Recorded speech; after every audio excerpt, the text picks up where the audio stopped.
Dumating ang panahon na marami nang sumusunod kay Kristo.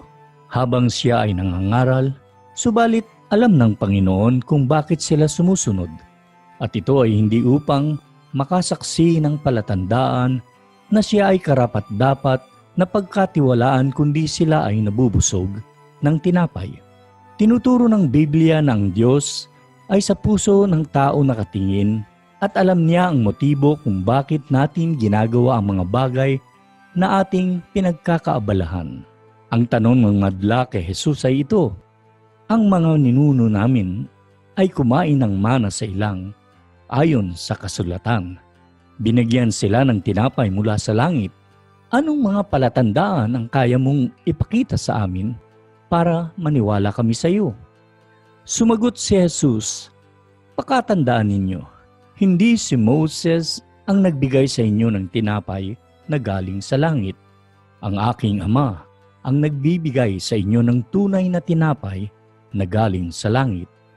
Sapagkat ang tinapay na galing sa Diyos ay ang bumaba mula sa langit at nagbibigay buhay sa sangkatauhan. Tumugon ang madla, Panginoon, bigyan mo kami lagi ng tinapay na yan. Ang sinabi ni Jesus ay ito, ako ang tinapay ng buhay. Ang sinuman lumalapit sa akin ay hindi na magugutom, at ang sinuman maniniwala sa akin ay hindi na mauuhaw. Dito sa ating bansa, maraming mga tao ang sumusunod sa mga politiko, hindi upang mapakinggan ang kanilang plataporma, kundi ang malaman nila kung magkano ba ang ibibigay bilang kapalit sa kanilang boto. Marami rin sa ating mga kababayan ang madalas nagdarasal, subalit hindi upang sumamba o magbigay papuri at pasasalamat sa Diyos, kundi dahil sila ay may hinihingi. Karamihan sa ating mga Pilipino ay interesado sa ibinibigay, subalit hindi sa nagbibigay. Mga kababayan, huwag natin bigyan ng prioridad ang mga bagay na pansamantala lamang. Napakaigsi ng buhay dito sa mundo. Tayong lahat ay darating sa dulo ng ating buhay at doon sa huling hantungan natin malalaman ang kahalagahan ng mga salita ng Panginoong Hesukristo.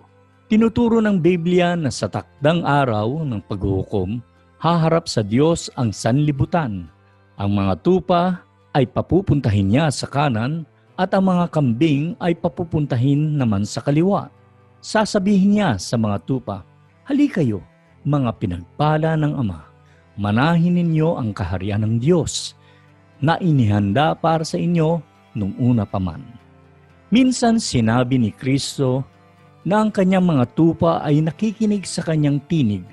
Kilala ko sila at sila ay sumusunod sa akin. At binibigyan ko sila ng buhay na walang hanggan at hindi sila kailanman mapapahamak at walang makakahablot sa kanila mula sa aking mga kamay. Sa makatuwid, batay sa mga salitang ito ng Panginoong Hesukristo, ay malalaman natin kung sino ang mayroong buhay na walang hanggan na magmamana ng kaharian ng Diyos. Ang tanong ay ito, ikaw ba ay naniniwala na si Kristo ang tinapay ng Diyos na nagmula sa langit at nagbibigay ng buhay na walang hanggan? Nakikilala mo ba ang tinig ng mabuting pastol? At ikaw ba ay sumusunod sa Kanya? Kung pinagtitiwalaan mo at tinatanggap mo ang mga pangako ni Kristo at nagtitiwala sa katotohanan ng Kanyang mga salita na Siya ay nag-alay ng Kanyang buhay doon sa krus ng Kalbaryo para sa kapatawaran ng iyong mga kasalanan at Siya ay nabuhay muli bilang patunay na ikaw ay may buhay na walang hanggan. Magalak ka at matuwa sapagkat langit ang iyong huling hantungan at doon ang naghihintay sa iyo ay ang Panginoong Hesukristo.